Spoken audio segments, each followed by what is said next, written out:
Assalamualaikum warahmatullahi wabarakatuh. Perkenalkan, nama saya Iqbal Ubaid. Saya dari kelas PBSC yang akan mempresentasikan 6 materi dari matkul akuntansi syariah. Oke teman-teman, pada materi pertama yaitu sejarah perkembangan akuntansi syariah dan perkembangan lembaga keuangan syariah.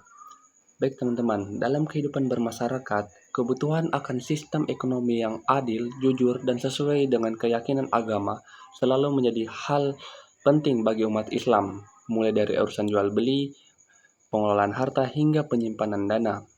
Semua ingin dijalankan dengan cara yang ridhoi, jauh dari praktik yang dilarang seperti riba, ketidakpastian, dan perjudian.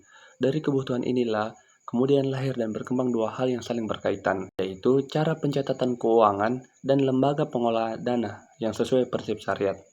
Seiring berjalannya waktu dan masuknya sistem keuangan serta cara pencatatan dari luar, timbul pertanyaan besar, apakah sistem yang dipakai saat itu sudah sesuai dengan aturan agama, cara kerja, dan prinsip yang dipakai? Ternyata dalam sistem konvensional memiliki banyak perbedaan sehingga tidak bisa langsung dipakai dan perlu disesuaikan agar sesuai dengan ajaran Islam. Untuk menjawab kebutuhan tersebut, dimulai proses pengembangan yang panjang. Awalnya, cara pencatatan dan pengelolaan keuangan sudah dilakukan secara sederhana sejak masa Nabi Muhammad SAW. Lalu dikembangkan para ulama lewat ilmu fikih muamalah. Kemudian pada tahun 1960-an hingga 1970-an, mulai berdiri lembaga keuangan syariah di berbagai negara. Tahun 1991, dibentuk lembaga penyusun standar bernama AAOIFI. Lalu di Indonesia berdiri Bank Muamalat pada tahun 1992. Disusul penyusunan standar akuntansi khusus untuk pengesahan peraturan hukum yang mendukung operasionalnya. Kini, hasilnya bisa kita rasakan bersama. Lembaga keuangan syariah hadir dalam berbagai bentuk layanan, mulai dari perbankan, asuransi, pasar modal, hingga pembiayaan usaha kecil. Sementara itu, cara pencatatan dan pelaporan keuangan syariah juga tidak hanya memiliki di lembaga keuangan saja, tapi sudah diterapkan di berbagai jenis usaha, organisasi, bahkan dipelajari secara mendalam di lembaga pendidikan tinggi. Kedua hal ini memiliki kaitan yang sangat erat dan tidak bisa dipisahkan. Semakin banyak dan berkembangnya lembaga keuangan syariah, semakin dibutuhkan sistem pencatatan yang andal dan sesuai aturan.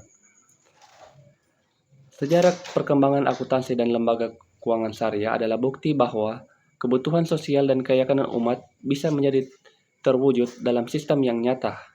Keduanya terus tumbuh dan berkembang bersama, membangun fondasi sistem ekonomi syariah yang kokoh, adil, dan bisa diandalkan untuk kehidupan masyarakat yang lebih baik.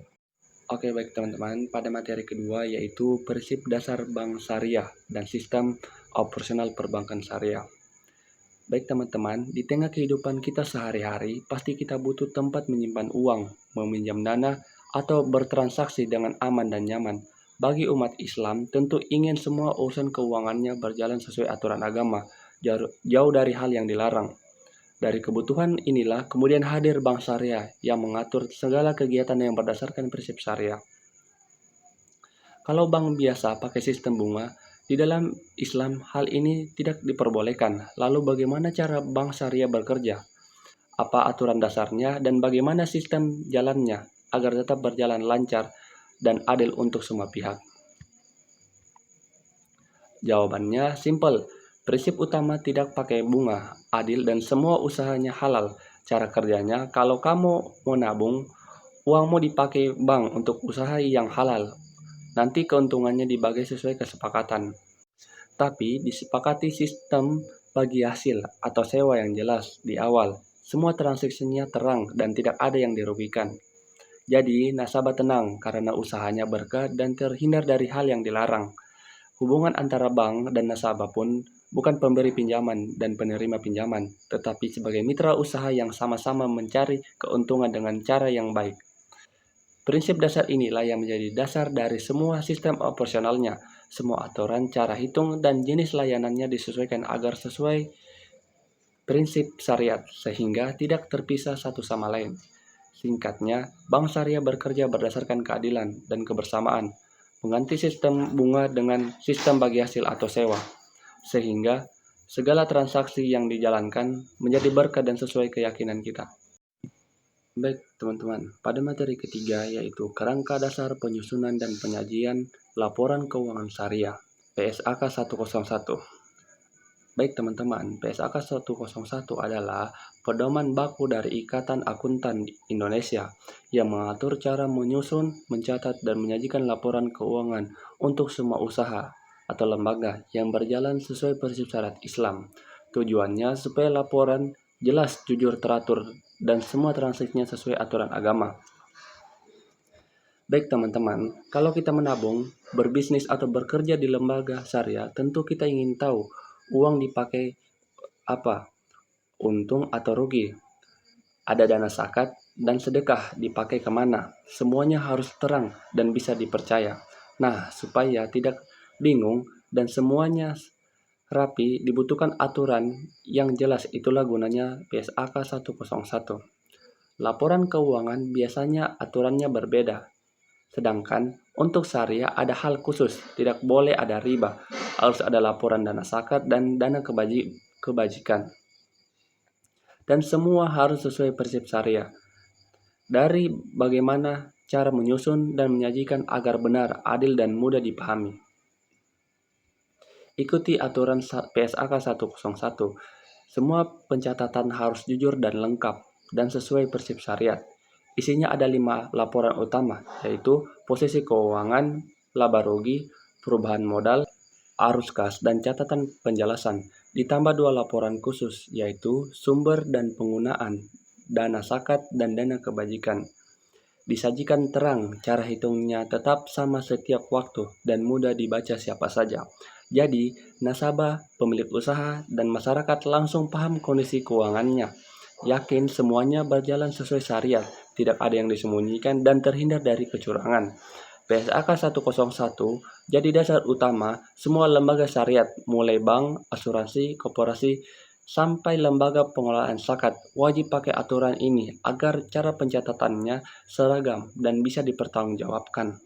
Singkatnya, PSAK 101 adalah pedoman baku supaya laporan keuangan syariah tersusun rapi, disajikan jelas, sesuai aturan agama, dan bisa dipercaya oleh semua pihak.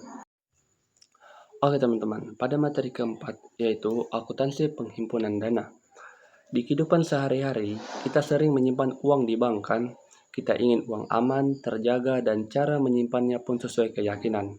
Nah, proses saat kita menabung, bank menerima dan mencatat uang dari kita. Itulah yang disebut dengan akuntansi penghimpunan dana. Cara bank mencatat semua uang yang masuk dari masyarakat sesuai aturan syariat. Setiap orang butuh tempat aman untuk menyimpan uang, entah untuk kebutuhan sehari-hari, dana darurat, atau investasi. Bagi umat Islam, tentu ingin simpanannya bebas riba dan sesuai aturan agama. Maka Bank Syariah hadir untuk menampung uang masyarakat dan butuh cara catat yang rapi, jujur, dan teratur agar tidak ada yang salah hitung. Kalau di bank biasa ada bunga, syariah tidak boleh pakai bunga. Lalu bagaimana cara kerjanya? Jenis simpanannya apa saja? Bagaimana cara mencatatnya supaya jelas, sah, dan adil antara nasabah dan bank?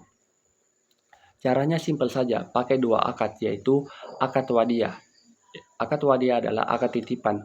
Uang aman dijaga bank, bisa diambil kapan saja, boleh dikasih hadiah atau bonus kalau mampu, contohnya giro tabungan wadiah. Akad kedua yaitu akad mudharabah. Akad mudharabah adalah akad bagi hasil, uang dititipkan untuk diusahakan, untung dibagi sesuai kesepakatan di awal. Kalau rugi, ikut dibagi, contohnya tabungan deposito mudharabah. Semua uang masuk dicatat, rinci, berapa jumlahnya, jenis simpanannya, akadnya apa, dan hak nasabah. Semua terang, tidak ada yang disembunyikan. Jadi, catatan keuangan bank rapi dan benar. Nasabah tenang karena uangnya tercatat jelas, aman, dan cara hitungnya sesuai syariat. Semua pihak merasa adil dan tidak dirugikan. Ini langkah pertama yang paling penting. Uang dikumpulkan nantinya akan dikelola dan disalurkan lagi untuk usaha halal. Tanpa pencatatan penghimpunan dana yang benar, operasional bank syariah tidak bisa berjalan lancar dan dipercaya.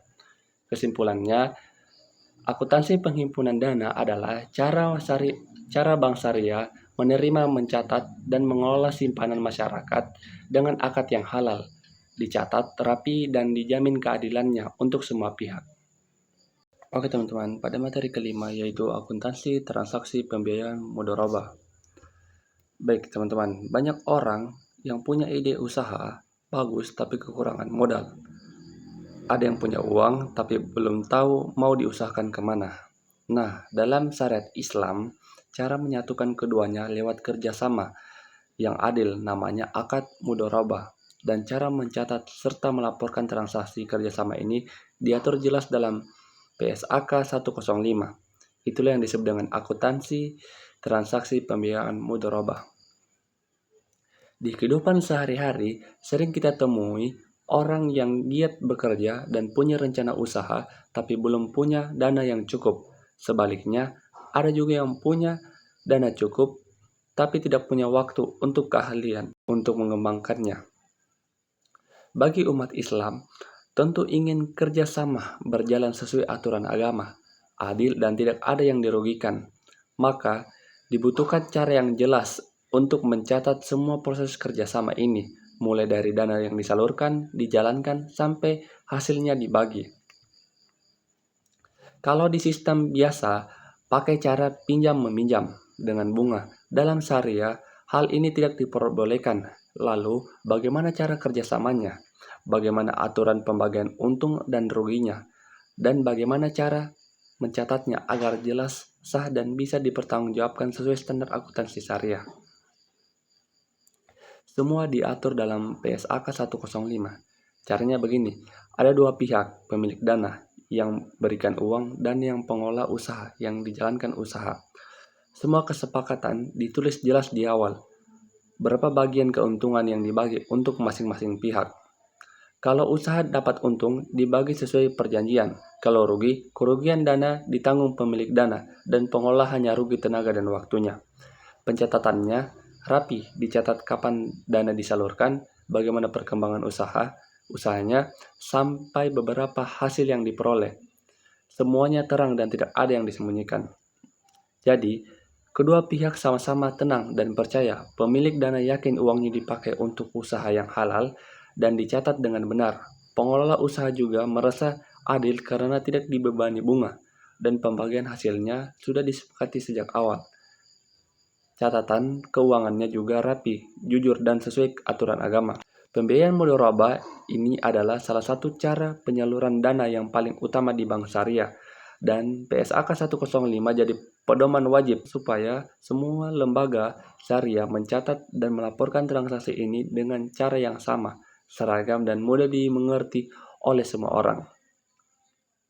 Kesimpulannya, akuntansi transaksi pembiayaan mudharabah adalah cara mencatat dan melaporkan kerjasama usaha antara pemilik dana dan pengelola dengan aturan pembagian untung rugi yang adil sesuai prinsip syariat dan tercatat secara terang dan benar. Baik teman-teman, pada materi ke-6 yaitu akuntansi transaksi pembiayaan musyarakah. Dalam kehidupan sehari-hari, seringkali ada orang yang ingin mengembangkan usahanya tapi modalnya kurang atau ingin bergabung mengerjakan proyek besar bareng teman. Kalau cara biasa pakai pinjam berbunga, dalam Islam tidak boleh. Nah, caranya yang halal dan adil namanya kerjasama musyarakah. Dan cara mencatat transaksinya diatur jelas pada PSAK 105. Itulah yang disebut dengan akuntansi transaksi pembiayaan musyarakah. Banyak orang atau kelompok yang ingin membuka usaha atau pengembangan bisnis, tapi tidak punya modal cukup sendirian. Lalu mereka sepakat untuk patungan modal, bekerja sama mengolah usaha, dan membagi hasil nantinya. Bagi umat Islam, kerjasama ini tentunya berjalan sesuai syariat, adil, tidak ada yang dirugikan, dan semua dicatat keuangannya rapi dan jelas supaya bisa dipertanggungjawabkan. Kalau potongan usaha, bagaimana aturan pembagian untungnya? Kalau rugi, siapa yang menanggung? Lalu bagaimana cara bank syariah mencatatnya? Semua diatur dalam PSAK 105. Caranya, semua diatur dalam PSAK 106. Caranya begini, ada dua pihak atau lebih yang sama-sama mengeluarkan modal, bisa bank dan nasabah atau antar pengusaha. Semua kesepakatan tulis jelas di awal beberapa bagian modal masing-masing dan berapa persen pembagian keuntungannya. Kalau untung dibagi sesuai kesepakatan, kalau rugi ditanggung bersama sesuai besarnya modal yang dikeluarkan masing-masing. Pencatatannya rinci, kapan dana disalurkan, berapa besar modal masing-masing, hasil usaha berapa, dan pembagian berapa. Semuanya terang dan tidak ada yang disembunyikan. Jadi, semua pihak merasa adil dan tenang. Kalau untung sama-sama dapat bagian, kalau rugi sama-sama menanggung sesuai porsi. Catatan keuangannya rapi, jujur, dan dapat dipercaya, sehingga kerjasama berjalan lancar dan berkah. Musyarakah ini adalah salah satu akad utama penyaluran dana bank syariah PSAK 106 jadi pedoman wajib supaya semua lembaga syariah mencatat dan melaporkan transaksi ini dengan cara yang sama, seragam, dan mudah dimengerti oleh siapa saja. Kesimpulannya, akuntansi transaksi pembiayaan musyarakah adalah cara mencatat kerjasama usaha, patungan modal, di mana untung dibagi sesuai kesepakatan, rugi dibagi sesuai porsi modal, semuanya dicatat rapi dan berjalan sesuai prinsip syariat.